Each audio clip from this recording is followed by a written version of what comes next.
550 Rupp Drive. And this evening we'll have Ms. Deb Garros, our city planner, presenting. And Deb, the floor is yours when you're ready. Okay.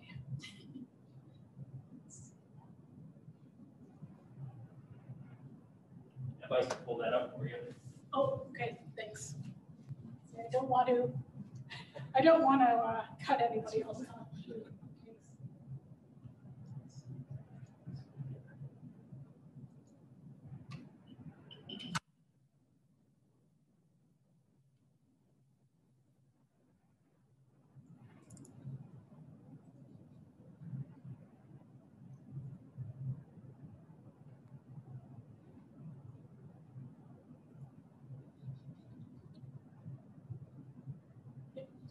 Thank you.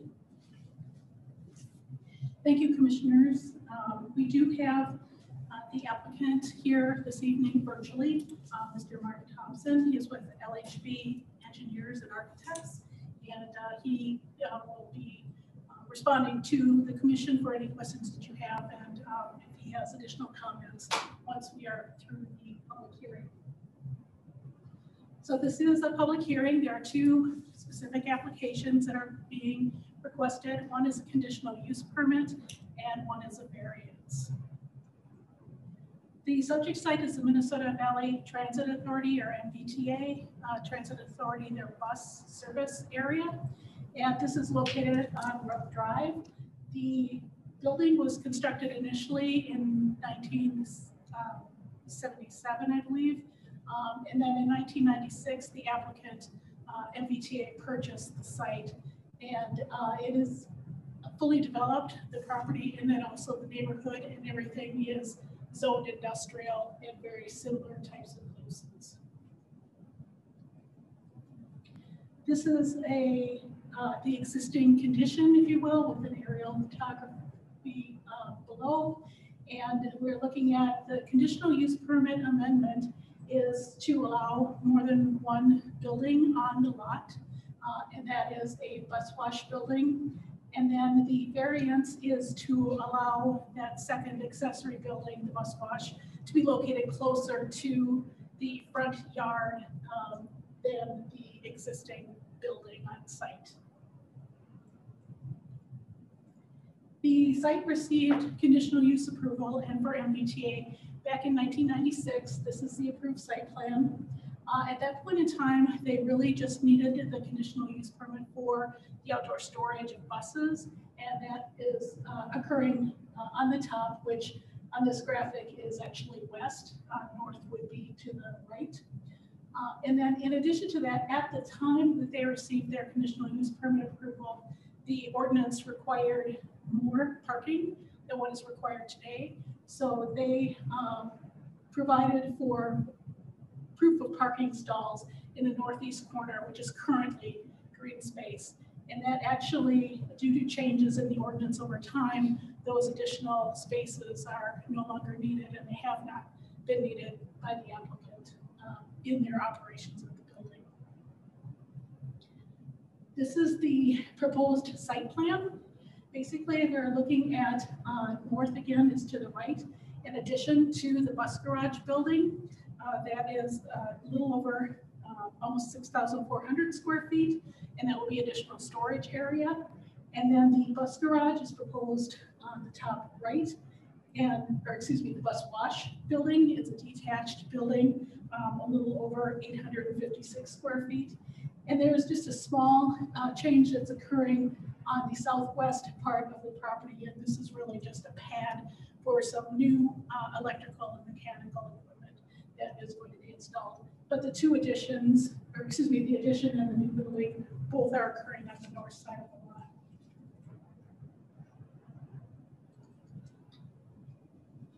In terms of the development site, it's 4.78 acres.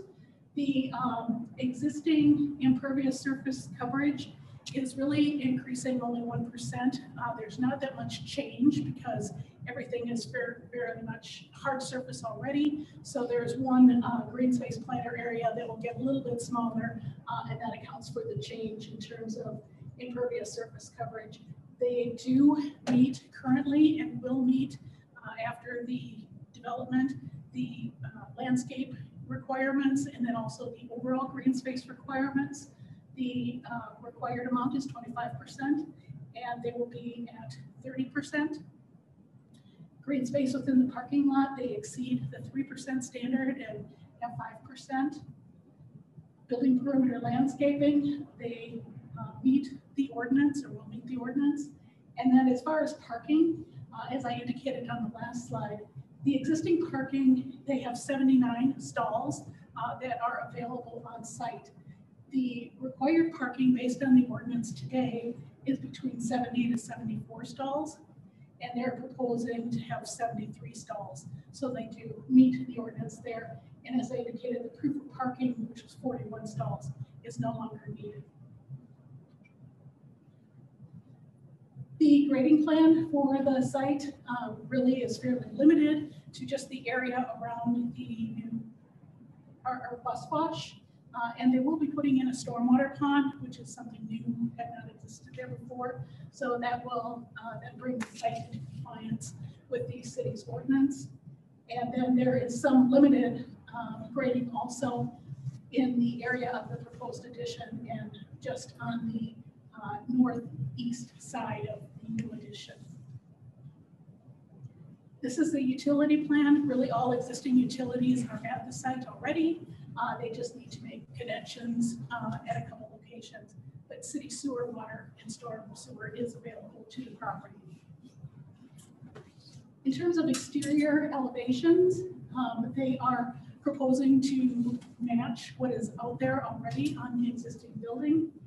They do have precast concrete panels that will be painted gray.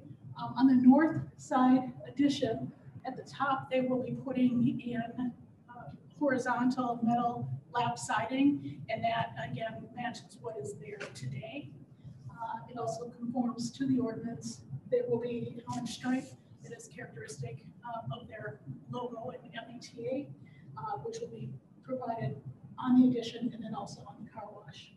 No windows are proposed on either the addition or the car wash. Basically, we just have some overhead doors for accessing both sites. What I wanted to show in this, in terms of rooftop screening, this will actually be improved.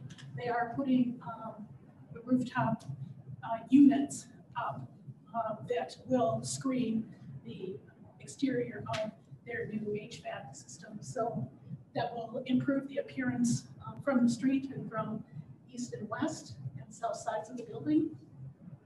Similarly, the same type of treatment will be provided on the bus wash facility. These are just showing on top the floor plans, floor plan for the bus wash, and then on the bottom is the bus garage addition, which is basically additional storage area for them to utilize for their operations. We did provide the screening plan indicating that when you're looking at the site from the public rights of way, that they do provide the required screening, so you'll not be able to see any of the rooftop equipment. In terms of landscaping, very minimal. Really what is occurring is in the area where the stormwater pond is shown, that area has 5 existing trees. They were going to be, they'll be removing those in order to grade for the stormwater pond, and then they'll be replacing those 5 on the northeast corner or on this drawing, the south part of the drawing. In terms of lighting, the proposed lighting does meet the ordinance, all pack lighting on both buildings, and then some parking lot lighting as well. They'll be upgraded to LED fixtures, and they do meet the illumination standards of the ordinance. In terms of enhanced screening and fence, there is already chain link fence that surrounds the outer area where the bus storage is located, basically on the west side of the building. What they will be doing is they'll be installing these slats which meet the screening requirements on both the north and south ends of the outdoor storage area. they'll be installing a new section of fence along the west property line to help to screen the bus wash from the west. In terms of variances, we require, or the statute requires, that we look at what are the practical difficulties and also what are the what's considered reasonable about the application to make sure that it is consistent with the spirit of the ordinance. I won't go through these, but these were listed in your background report, and the staff does feel that the applicant has met those tests. As far as the city's variance guideline policy, there were 9 positives, 4 negatives, and then 6 of the items in that policy did not apply. So again, that's looking toward something that is meeting the intent of the ordinance. Similarly, for the conditional use permit, that is also, there are a number of items within the ordinance that are standard to look at.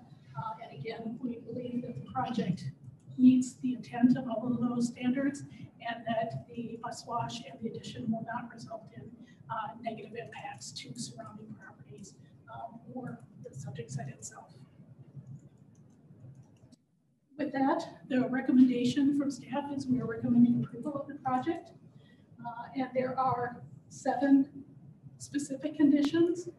One is that the previously approved conditional use permit stays in effect. Number 2, exterior light fixtures need to be downcast and shielded. 3, the applicant needs to provide written documentation that their application has been reviewed by the Lower Minnesota River Watershed District.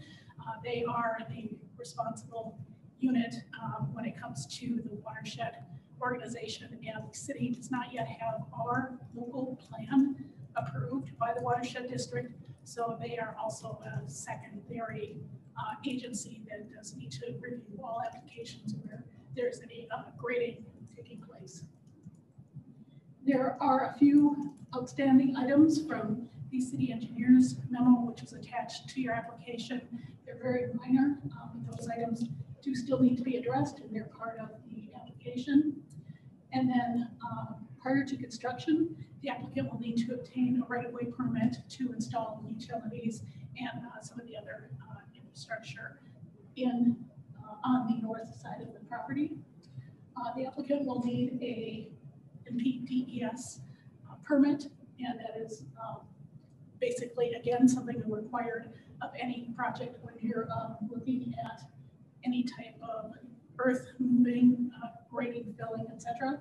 And then also, because the new stormwater pond is proposed, they will need to provide a lid management practices agreement that will be signed with the city engineer, and that is showing how the property owner will be responsible over time for maintaining that stormwater pond.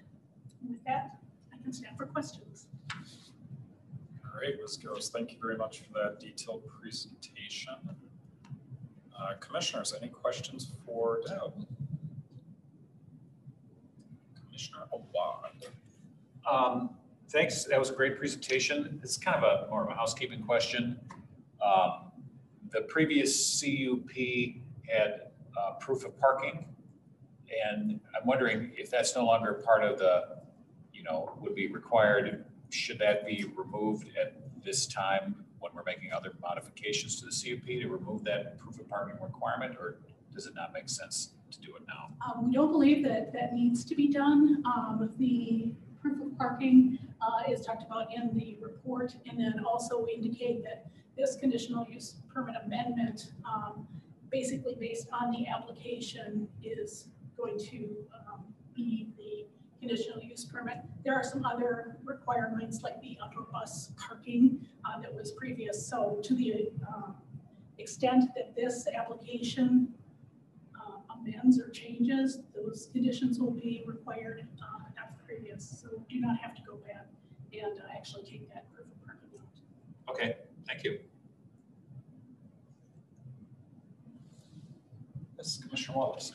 Yes, Ms. Garros. One quick question in regards to the stormwater pond, since it will be right next to the bus wash building.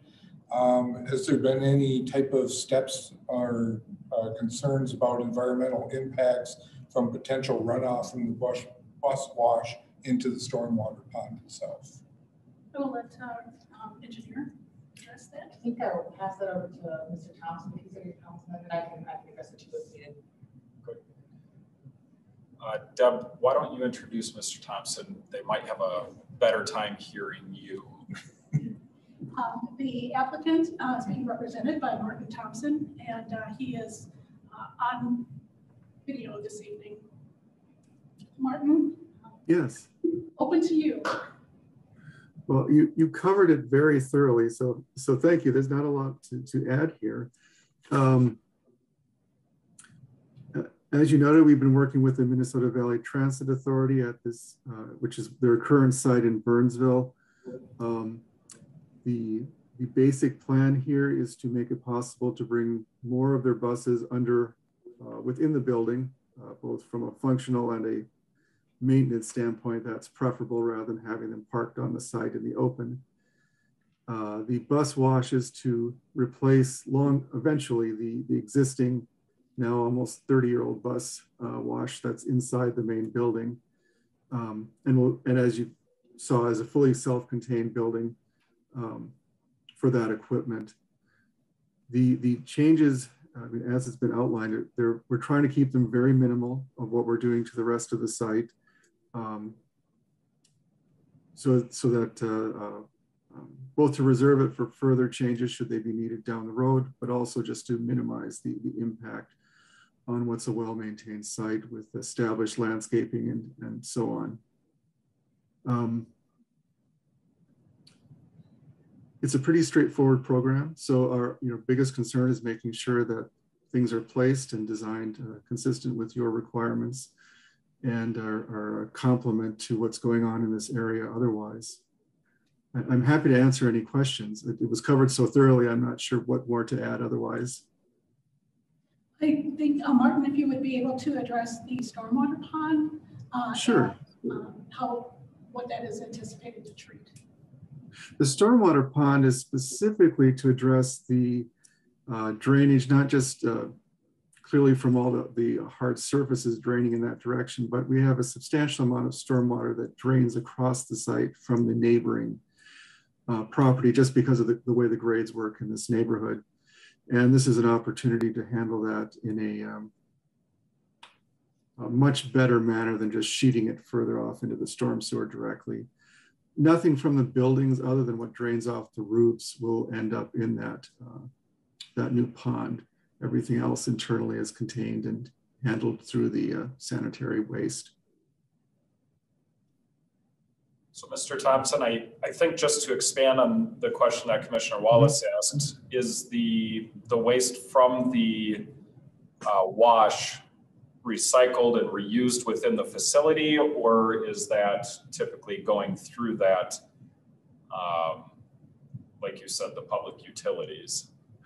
A portion of the water is planned for reuse for in the bus washing process, so that they're using less of the fresh water supplied to the site. It's a mixture of both fresh and reused water for this type of bus wash equipment. What you were looking for? Yeah. Okay. Why don't you stay on here with us, Mr. Thompson? I am going to open the public hearing right now. It's 6:56 p.m. and I just want to make sure that everyone has the opportunity to ask questions of Ms. Garros and of you and of the commission. So if we have anybody on Zoom or in the chambers who wishes to speak to this item, by all means, you are welcome to either hit *6 or *9 or both until you're acknowledged, or to join us at the table here if you'd like to speak live in the room.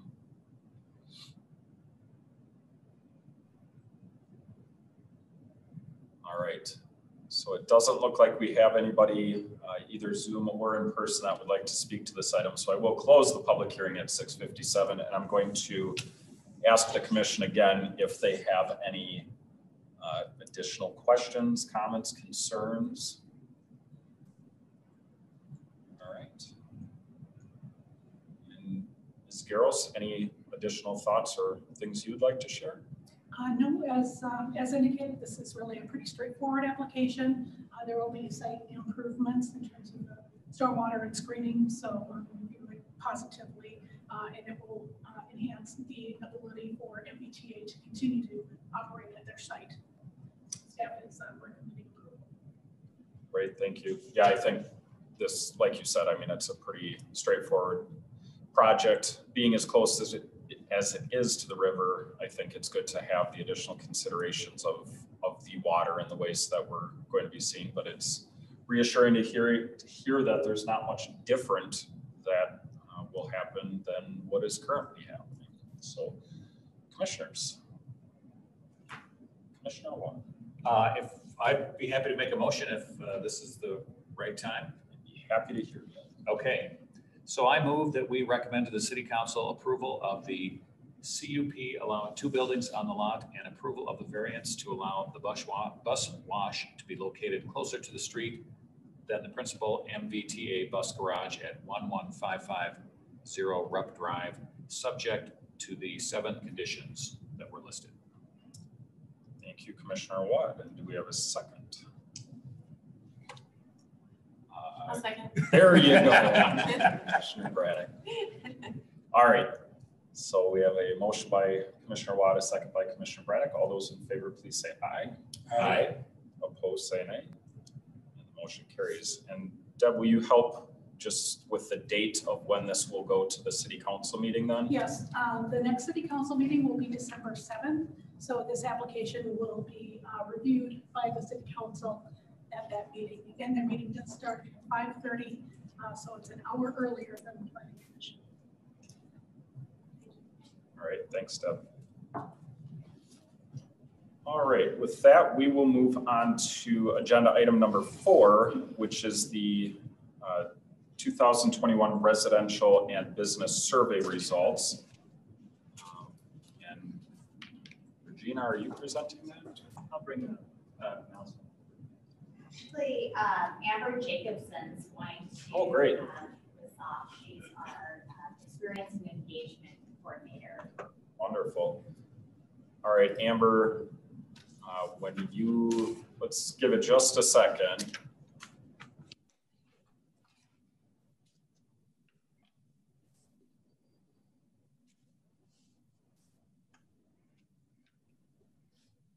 All right, Ms. Jacobson, when you are ready, the floor is yours. Okay, good evening, commissioners. Can everyone hear me okay? Yes, thank you. My name is Amber Jacobson, and I am the Experience and Engagement Manager for the City of Burnsville. And I'm just going to do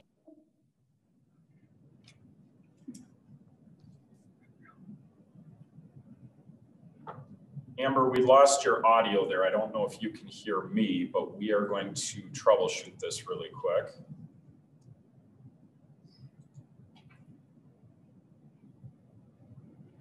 Will, can you hear us here at City Hall? I can. I lost you for a minute. I'm back. All right, we can hear you. Just pick it up, but I will, I'll let you know if we lose you again. Could you hear me when I told you we lost your audio? I couldn't. Nope. But I lost Zoom completely, but. Okay. Well, fingers crossed we'll. Hopefully, yeah. So we do a survey every 4 years. And really the goals of our survey are to learn what's important to the community, to find out what the community values. We use the information to learn what we're doing well and what we need to improve. And we see this as an engagement tool, not only how to best engage the community to complete the survey, but also how to use the results to better serve the community moving forward. It's one more tool in our toolbox. And this time around, we chose to reimagine the survey questions rather than do the same questions that we've always used in the past in order to ensure that we're keeping up with the times and asking questions that are relevant to us and to the community. And this year we hired, well, last year, this time we hired Cobalt, and we really worked hand in hand with Cobalt to determine that the questions were properly worded in order to ensure that they could be benchmarked when possible, so we could go back and see how we were doing and compare and contrast. So now to get to the actual questions and some of the results, I'm going to hand it over to William St. Amour from Cobalt. Thank you, Amber. Next slide, please. So I'm the executive director of Cobalt. We're a nonprofit. We do work all over the country on these kinds of things. It was a real pleasure to work with the city because your residents and your businesses are very engaged. You've got a lot of neat things going on, and it was cool to see that come through in the comments and in the participation. First of all, I like to just kind of hit the bottom line to avoid any surprises. And the main thing is the city did really well compared to the national and regional benchmarks. On the residential side. On the business side, you also did well, but you were about even with the public sector benchmarks. The residents and the businesses overall really appreciate the different services that are provided by the city. And they also really appreciate the experiences that they've had with staff. So those are definitely strong elements, strong themes that came out of it. When we do the analysis, one of the things that we do is we take a look at the experiences of each of the respondents across a number of different dimensions. And we then look at which of those dimensions have the strongest relationship with overall satisfaction and certain outcome behaviors, like people remaining in the community, recommending to others, those kinds of things. And so what you see at the bottom of the screen are the key dimensions that came out that are the strongest drivers, the most closely linked with the overall satisfaction. These are not areas where scores are low. So that's important to keep in mind. So these aren't low scores. These are highly leveraged scores that whether they go up or whether they go down will have a significant impact on that overall satisfaction down the road. So when we look at the residents, local government management, we'll go into that in a little bit more detail as far as the different pieces that go under that, taxes, parks and recreation, sustainability, and the Burnsville vision. One thing that I thought was particularly cool is your new vision statements resonated really well with your residents and with your businesses as well. So we'll go into that in a little bit more detail as well. On the business side, what are the key things that resonated for them? Local government, management again, the Burnsville vision again, the regulatory environment, the collaborative environment, and the location. Next slide, please. Okay, we did a lot of work with open-ended questions, pulling themes out of those. What did the residents like best about Burnsville? Well, parks really jumped out. And parks have been strong with a lot of communities since the COVID-19 came out, but that's something that was particularly strong for your residents. People love the location, you know, you're close to everything, and the convenience. The ability to get to places like the zoo, the airport, shopping, all of those kind of things really combined to be top of mind when people thought about what they liked. What don't they like? Well, you've got to ask that question too. So there were concerns regarding the schools and the school performance. There were a number of concerns regarding the drinking water taste and also road quality, service quality in particular, and other kinds of improvements came up as well. And these are all things for you to consider going forward. Next slide, please. Looking at the image, what is the brand of the city? What do people think about? And this is a very busy graph, so let me take just half a moment to explain it. What this is doing is looking at each of the individual questions within the image domain, and we're comparing you to the different benchmarks. So the Burnsville scores are in blue. You can see them on the right-hand side of each of the clusters. The line that I like to point out as the most important comparable is that pink line, which is similarly sized communities in the Midwest. So that's the 25,000 to 100,000. The next one over, the red, is the Midwest overall. The kind of the soft green is the national for similarly sized communities, and the dark green is for the national overall. So looking at the slide, the first thing that jumps out is that the blue lines almost always are above all of the others, or at least close to it. A couple of areas that were particularly strong, a place that is inclusive and celebrates diversity, a place that is enjoyable for older people, and a place that is enjoyable for children. Areas where, you know, there's some opportunity to develop is a safe place to bike and walk at night, the perceptions around that. And also a little bit softer too when you were looking at physically attractive and curb appeal an enjoyable place for young people. Next slide, please. Experiences. So these are some of those experiential domains that we dove into, and there's a whole cluster of questions around each of these, but a very similar kind of view. You see the blue line is doing really well compared to the other clusters.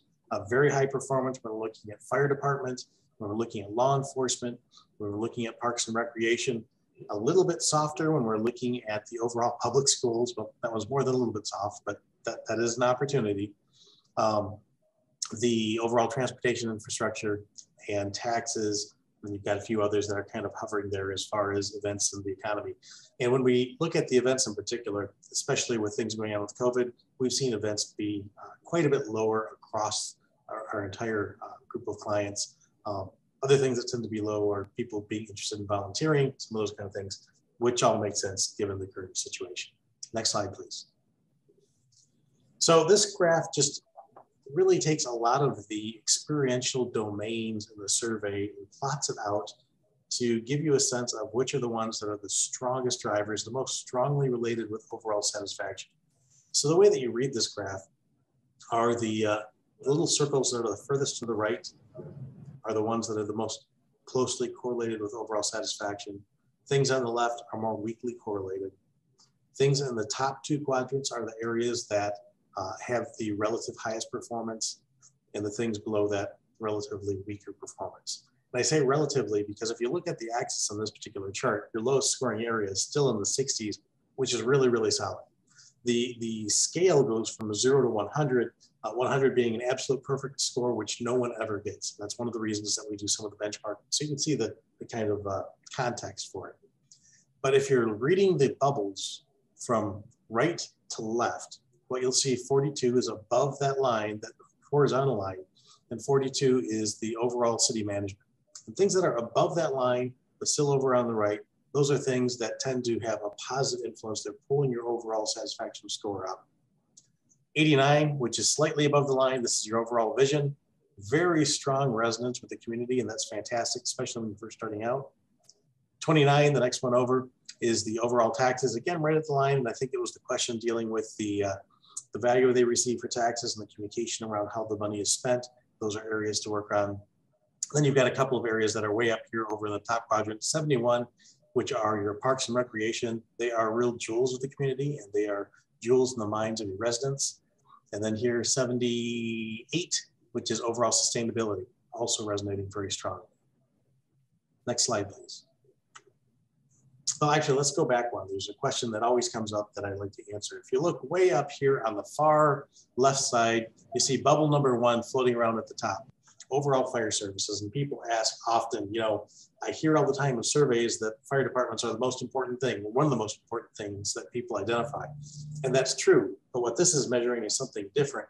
This is looking at what are the things that differentiate your community, cause people to choose yours over another community. And if you think about something like the fire department, is it important? Yes. But is it the thing that causes people to choose your community over someone else's community? No, not really. They want it to be performing at a very high level. They love the folks that are out there serving, but it's not the thing that necessarily drives that kind of choice. All right, next slide.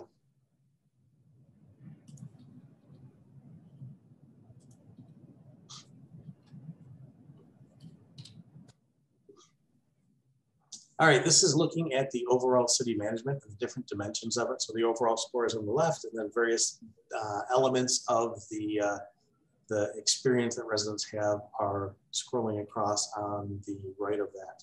So again, you can see the blue line is performing very, very strongly across the board. I'm not going to read all of these to you because you can do it on your own, but the high point, the key takeaway is that staff is doing a very good job. They're professional, they're responsive, they're really hitting the marks that residents want them to hit. So this is one of those areas, keep doing what you're doing as you focus on some of these other areas. The low score, the spending dollars wisely, that is often linked not to the way that you make spending decisions, but often it's linked to the way that you communicate about spending decisions. Most people aren't super excited about having conversations about accounting, but they're still interested in how money is spent. And so that's a difficult thing to work through, but that's something that is worthwhile because that is a bit of a driver for some of these particular scores. Next slide, please. Council vision. So this is looking at the various elements of your vision statement. These aren't benchmarked because this is your vision and there aren't benchmarks available to it, but this is a great starting place. So to baseline where you're at, for the most part, you are at or above a 70, which is really solid. And it'll be interesting to see how these scores move over time as you continue to roll it out. One of the weaker scores that we see all the way over on the right is effectively communicating the vision and strategic priorities. And this makes a lot of sense because they're brand new and they haven't had that kind of repetition and haven't permeated the awareness of the public yet. So that'll be another interesting one to watch over time. Next slide, please. Looking at local schools. So as I mentioned, this is an area that was a bit more of a concern. So you can see the various questions that are part of that. So there's some opportunity there. While the city can't necessarily control what the public schools do, you are in a position to be an influencer and to potentially provide a hand with some of the different efforts that are going on there. Next slide. Economic health, big driver for a lot of communities. You can see that you're doing well. You're at or above the benchmarks in most situations. Your scores were a little bit softer on the affordability of housing, also a little bit lower on the quality of jobs. We've seen both of those, adjusting recently. The housing market has been going crazy for a lot of communities. I think Burnsville was one of them. And the quality of jobs, particularly with things going on around COVID, has also taken a little bit of a hit. Next slide. So looking at the business survey, we're switching gears here and talking about how businesses responded. When we asked them what Burnsville does well to attract businesses, they talked about the easy access to the suburbs and to all the consumers and whoever it is they do business with in the area. They really liked the programs and events and other kinds of things going on to help businesses feel involved. And they like the affordability. So they do feel that Burnsville is a place where they can afford to expand and that they can still have a home base in a very vibrant metropolitan area with a high quality of life. What would they like? Well, roads. So lots of road improvements that came up pretty loudly in the survey. Police, they want to see continuing efforts to keep the business areas crime-free and to make sure that the police are visible and kind of part of the community there. And then taxes, continuing to focus on the value for taxes paid. And the question in this particular area wasn't, are taxes good or bad? It was really that balance of services that you receive for the dollars that you pay. And so having that top of mind as you're thinking about the different trade-offs that you're making is a key thing to continue to move that score up. Next slide, please. So the infamous bubble charts that hopefully you all come to love over time. So same sort of structure as the residential one. The top two things are your relative strengths. The bottom two quadrants are your relative weaknesses. Again, relative because they're still pretty good scores. The right-hand side are the ones that are the stronger, have the stronger relationship with overall satisfaction for your business satisfaction, weaker relationship for those that are over on the left-hand side. So the things that are the biggest drivers over on the right-hand side, you see 60, overall city management, you see 76, overall vision, which particularly resonates with the business group. They really like those things. 68, which is the overall regulatory environment. It's right at the line, but it's something where there's a few little questions that you can work on improving.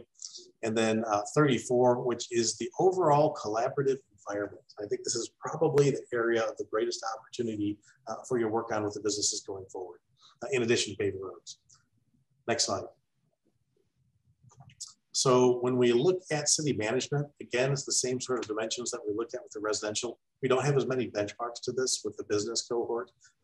So this is, again, a good baseline for you to work on going forward. You can see spending dollars wisely, again, is a lower score. But again, you can see leaders who are trustworthy, being well managed, level of knowledge, all very solid scores. So you're in a pretty good place as you're starting this journey. Next slide. Looking at the council vision. Again, pretty good scores. They're all above 60. You've got some that were particularly strong. The ensuring community safety, the commitment to environmental stewardship, the delivering high quality public services with respect for the resources that are available. Those all are very solid things. A little bit weaker with the communication about the vision of strategic priorities, as we talked about with the residents. And again, it's a brand new strategic plan, so this will evolve over time. Next slide.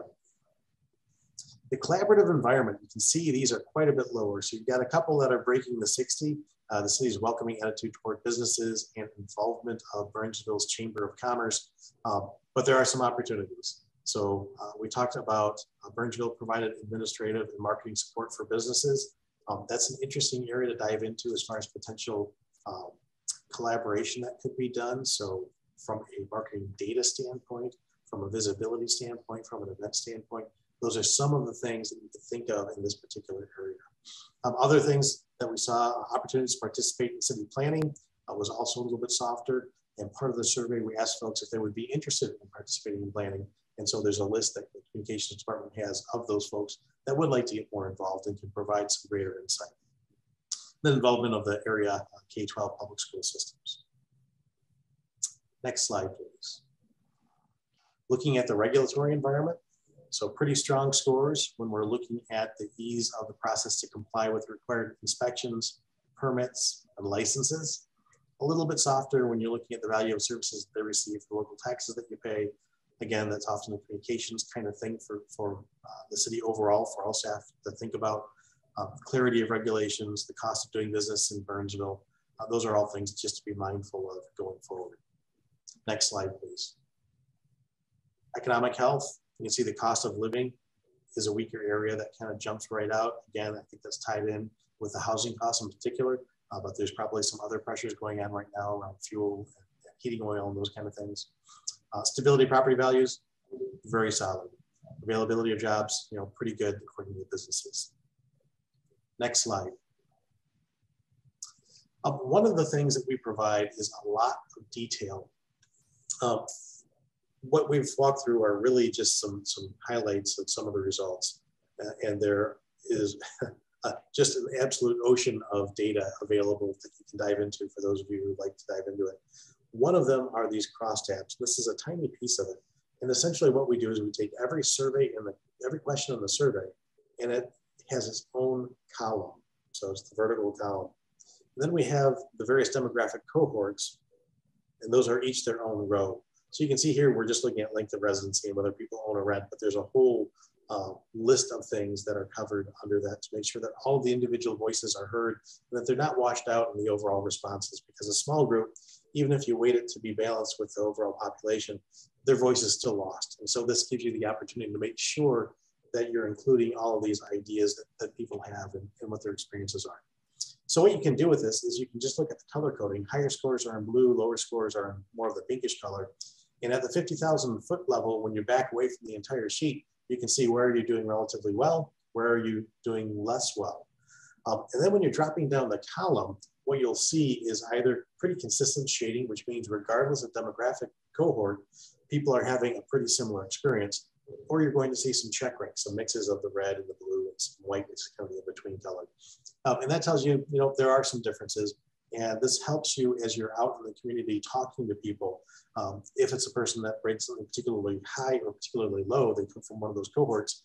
Instead of just asking, generally, what can the city do to do a better job? You can say, on street lighting, I see that people who have been here in the city, not only 5 years or fewer, gave us a lower result.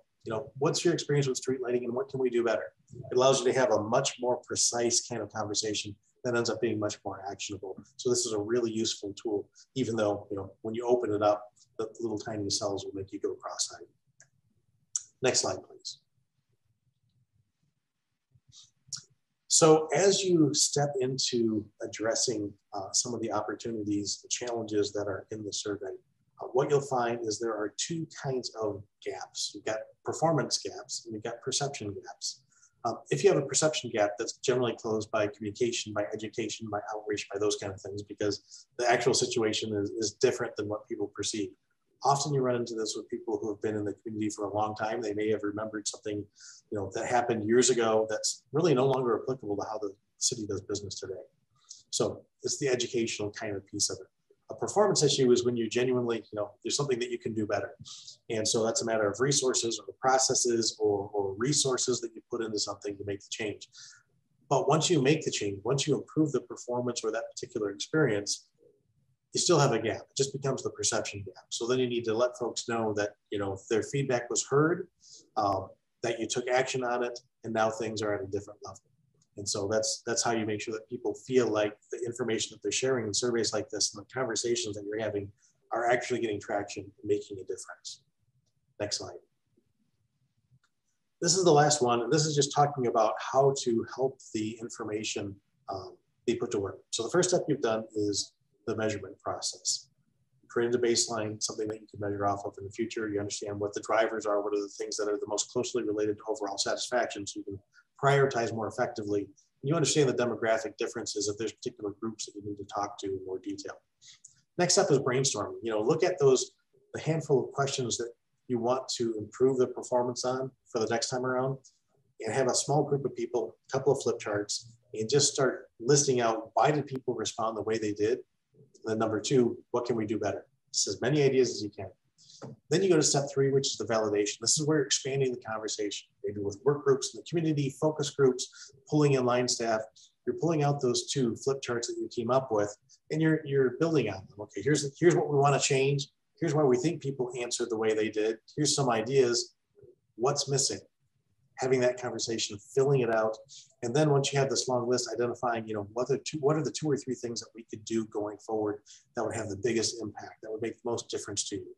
And those become your priorities that you then use, step 4, to train your staff. So make sure they have the skills and the tools, whether it's software or hardware or whatever, to make those kind of changes. And then you move to step 5, which is the implementation. This is the project management. What are the deliverables? What are the timelines? How are things going to be reported on a quarterly or monthly basis so that the various governing bodies and leadership within the community know those things are moving forward, and also so that you have transparency in the community, that even if they don't see things happening on the surface, they're able to see things are progressing as intended with the underlying plan.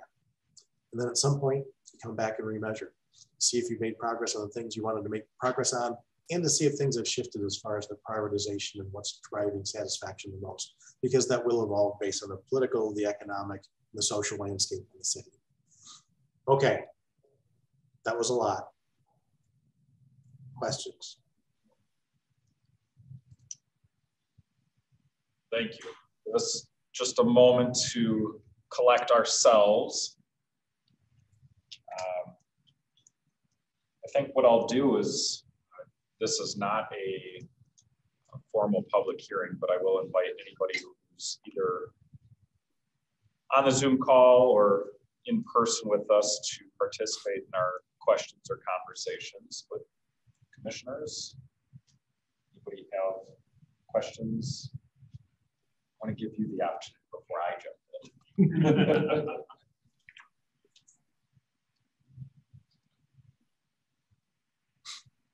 A lot of information. It is a lot of information. And we can also follow up as staff with more details, kind of that full packet of information. If you want to dive deep and ask further questions in the future too. Well, I appreciate that, Regina. And just so you know, we did have a difficult time seeing some of the numbers just because we aren't in the council chambers. We didn't have the screens right in front of us. So I guess I will ask a few questions and then maybe we'll piggyback off of those. But sorry, could we pull the presentation back up? I mean, first and foremost, I thought this was a really cool way of doing the survey. I love the way that you broke down representing the responses by demographic. I think that, really helped you identify outliers in certain areas. So that was pretty cool. I hadn't seen a community survey really visualized like that in the past. One of the questions that I had was about, if you could go back just a couple, maybe one slide, start here and then one more, that one there. So I had a really hard time reading the vertical columns on this. Can we break down just a few of those that had responses that were different from one demographic to the next? It looked like the snow management on trails and sidewalks. Did we get any comments or additional responses from these? Because it seems a little odd that we have a 22% difference between somebody who's been here less than a year, and maybe it's because they haven't been here through a winter. But did we get any indication on that question, or maybe the one next to it, which is the street lighting? And I know you talked about that a little bit. I guess I'm just looking for a little bit of explanation on why those might be so different. Yep, that's a great question.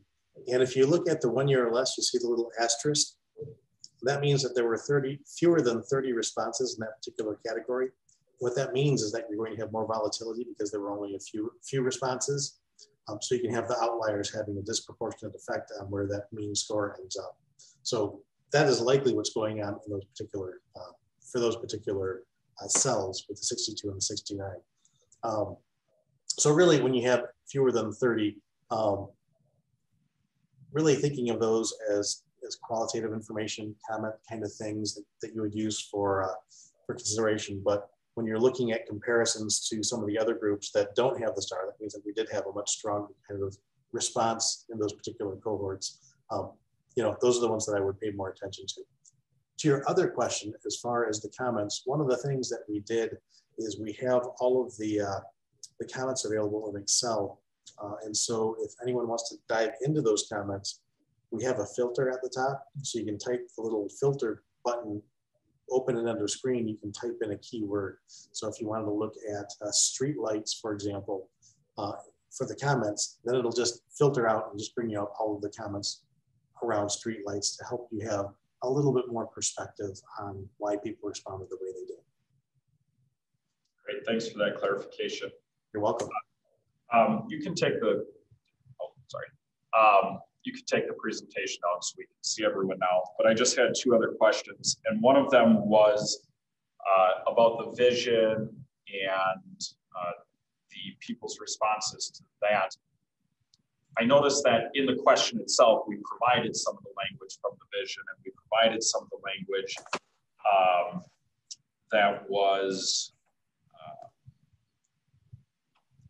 that was from our strategic goals. And so did you get a sense that people were actually aware of the vision and the strategic goals before seeing it on the survey? Did you get some people who said, even after seeing it, I don't know, I'm not comfortable answering this? Because I think that the vision and the goals, I mean, they're incredibly important, but I wonder how much people have actually have had those in front of them before they actually took the survey.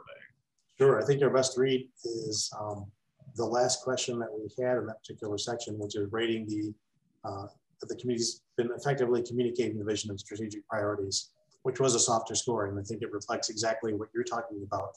It hasn't really gotten into the community's awareness yet. And so to me, that's probably the best thing to look at. I don't recall comments diving into the awareness of the vision questions specifically. People were more focused on things like the roads, drinking water, and some of those kind of things. But that last question, as far as the effectively communicating, is probably the one that I would pay the most attention to, particularly when you go into the crosstabs and look at which particular cohorts might be a little bit weaker. That'll help you tune in that effort even more so. Great. And then the last thing I wanted to say wasn't really a question, but just a comment in response to one of the things you said, which made sense about most citizens don't move to a city because of their fire services. And I just want to say, I think some people really would argue that Burnsville has the best fire service in the metro area. So I got to believe there's a few people. I mean, we've got the fire muster the weekend after Labor Day every year. And so, I mean, fire prevention, protection has always been in the blood of Burnsville. So there's got to be a couple people who came to the city for that. I'm pretty sure that if we looked at budget priorities, fire would be, on the top 3 or 4. Yeah. Any other questions? All right. Well, Ms. Jacobson, Mr. St. Amour, thank you so much for your presentation tonight. Ms. Jacobson, any final comments? Thank you for having us. Absolutely. And then, Ms. Dean, what's the plan then with this going forward? Is this something that will go to the city council to review? Is this kind of show and tell for the planning commission? What's the next step? So this has been before the city council has been presented, as well as Economic Development Commission has received a presentation, and I believe either the Parks and Natural Resources Commission either recently received it or it is on your an upcoming agenda. So we just wanted an opportunity to inform you of the results, so that you stay engaged as you see projects come through your review, that you keep in mind kind of what you're hearing from our residents and our businesses. Awesome. Thank you very much. With that, we will move on to updates. Staff, any updates for the commission? I just have a quick one. An upcoming joint workshop with the Economic Development Commission, Parks, Recreation and Natural Resources Commission, and the Planning Commission was recently scheduled for December 8th at 6:30 p.m. It's an opportunity to talk about the Heart of the City Design Framework refresh, and so you'll be a sort of a focus group providing your insights and feedback for the development of that plan, framework plan. There is certainly more engagement going on, but we wanted an opportunity to get more you as a larger group to provide your insights. And then, Deb, do you have a couple other updates?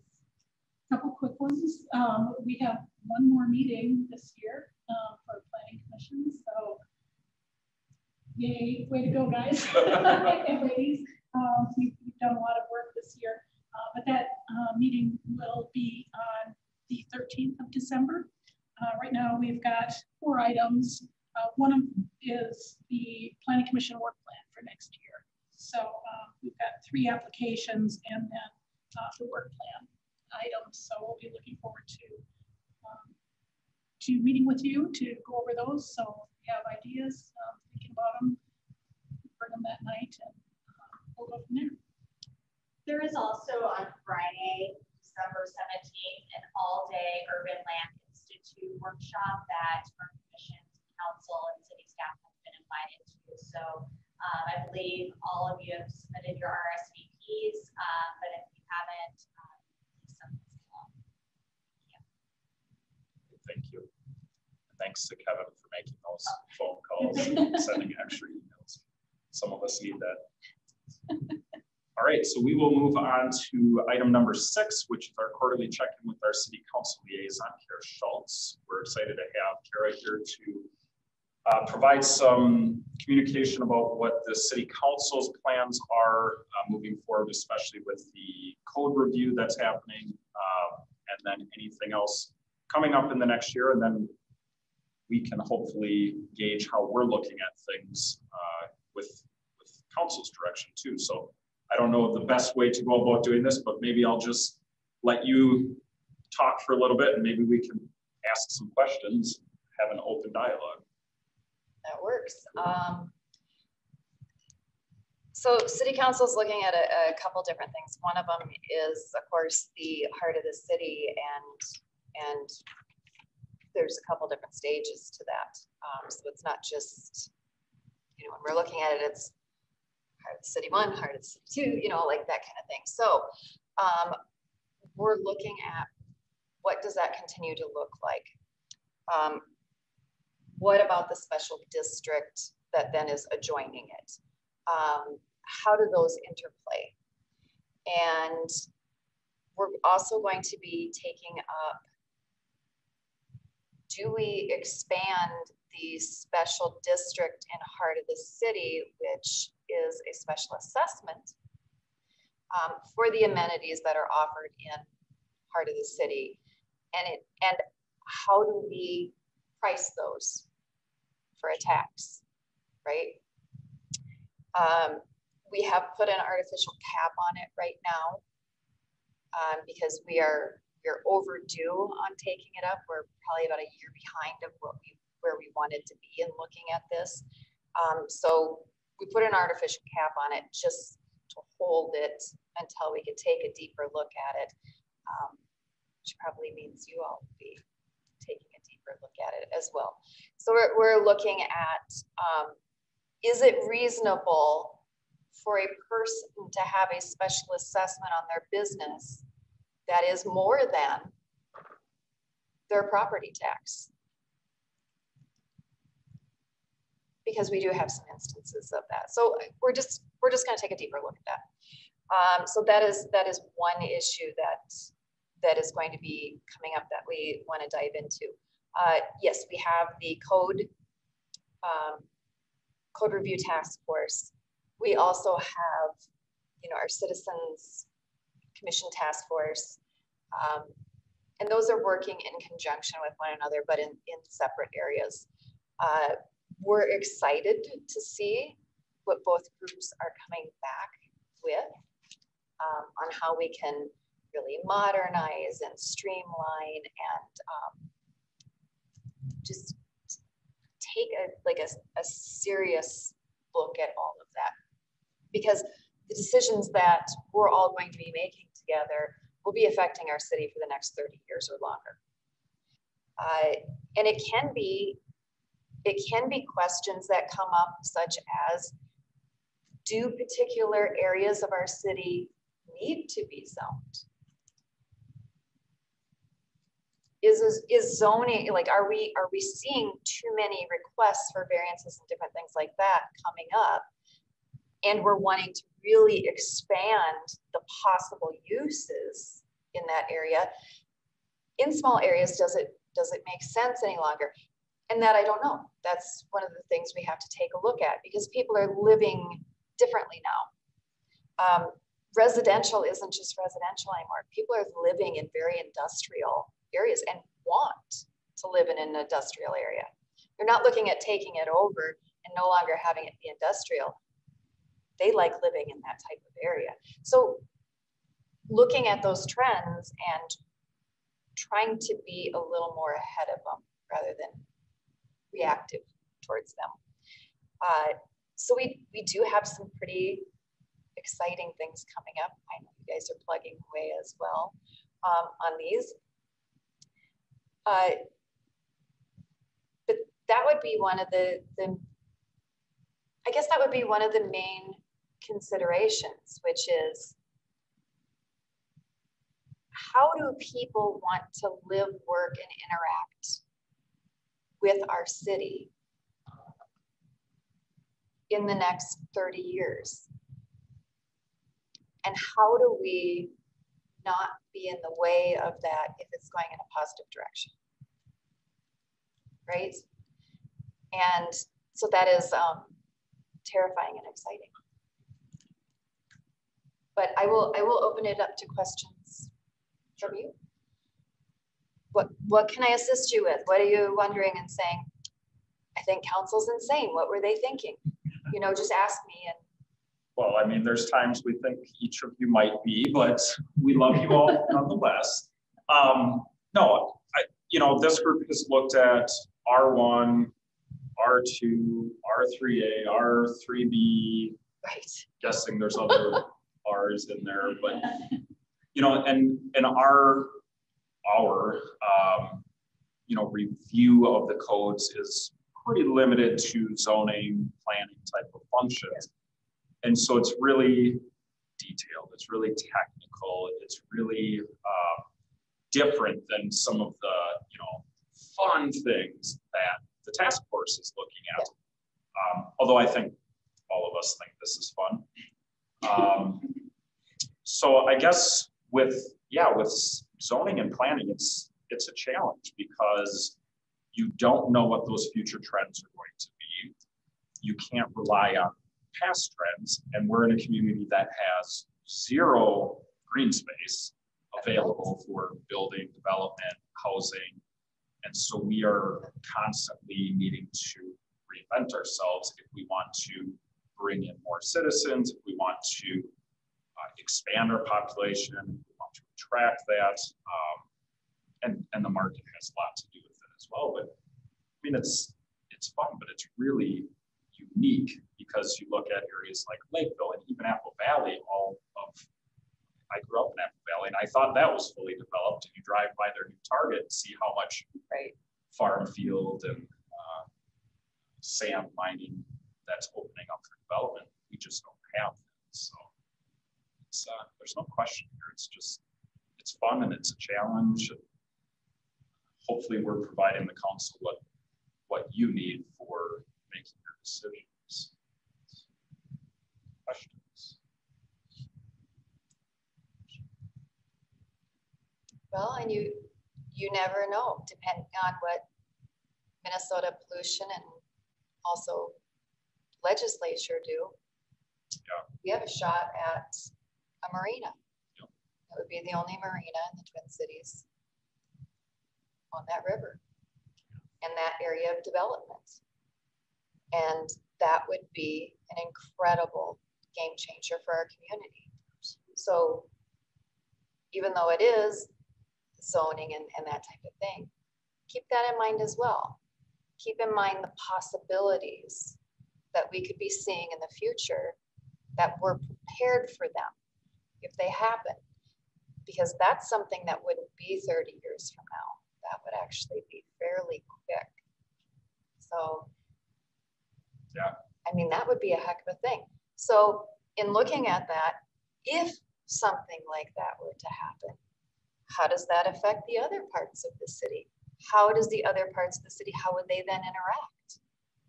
You know, so there is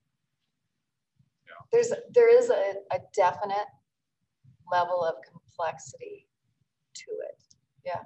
There is, and I mean, when you look at the center village area and what the city and our consultants under the direction of the council have envisioned for that area, we are still always at the whim of the free market. Yeah, and development. And so, I mean, when you look at projects like that, that's kind of where a lot of us think, gosh, zoning and planning are incredibly important functions for that type of area. And we haven't even gotten to that type of zoning for our code review yet. But yeah, I mean, I'm with you. There's so many questions. It's fun to look at, to consider.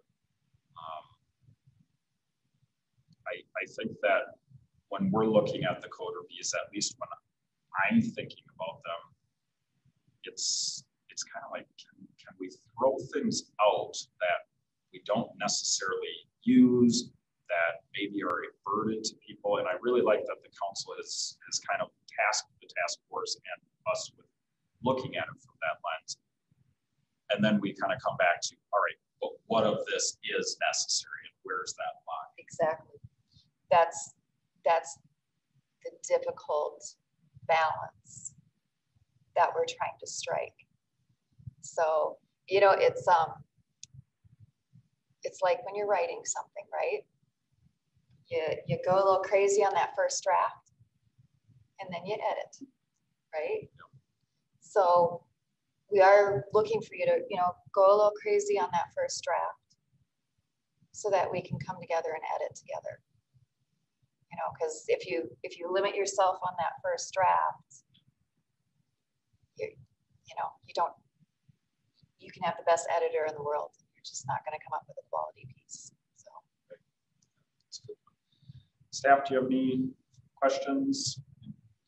You are certainly a voice at this table that is probably even more important than our very own. So,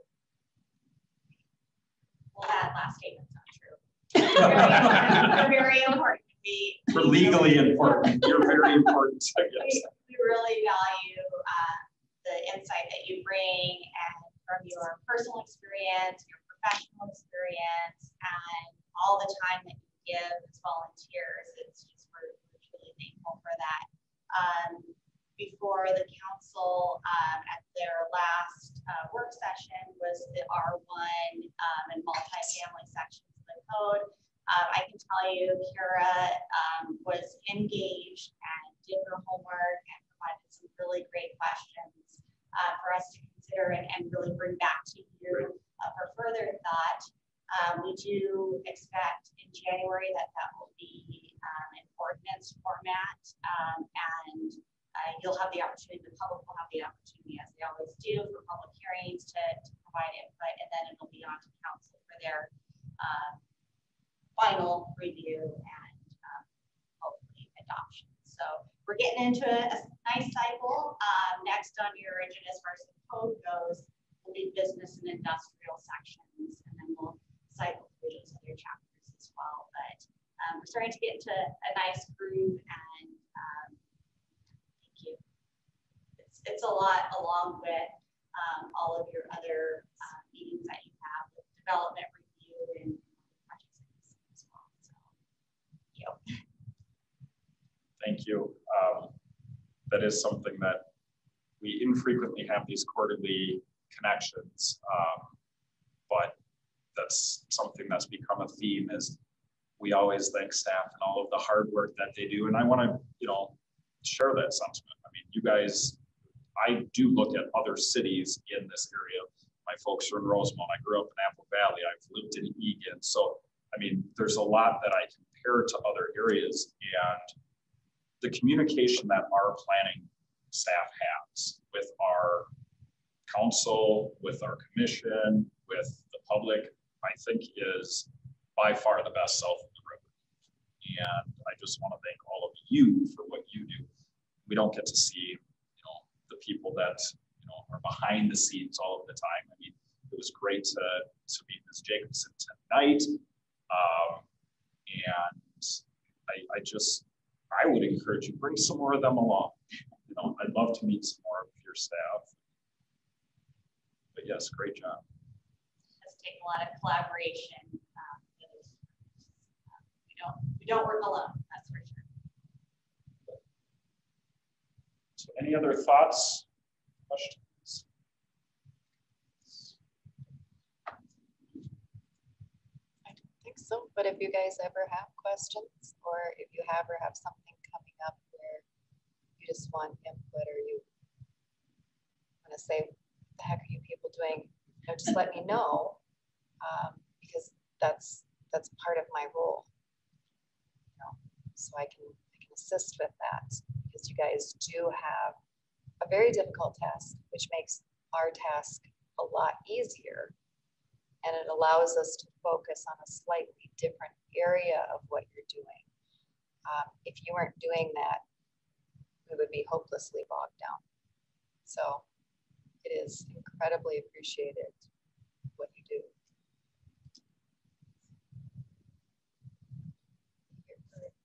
Did you? Okay. Thanks for joining us. It's always good to have people here to learn. We have the representatives of the Economic Development Commission and Parks and Natural Resources Commission. Burnsville residents too, probably tonight, but so engaged, very engaged. Awesome. Thanks for coming, and you're welcome anytime. Come see us. We will. And we'll see you on December 8th. Yes. Break bread on December 8th, right? All right. All right, so that is it for this evening, unless there is anything else. I will stand for a motion to adjourn. Commissioner Williams. I will make the motion to adjourn. Commission. Braddock has seconded. All those in favor, please say aye. Aye. Opposed, say nay. Motion carries. We are adjourned at 7:51 p.m. Thank you all.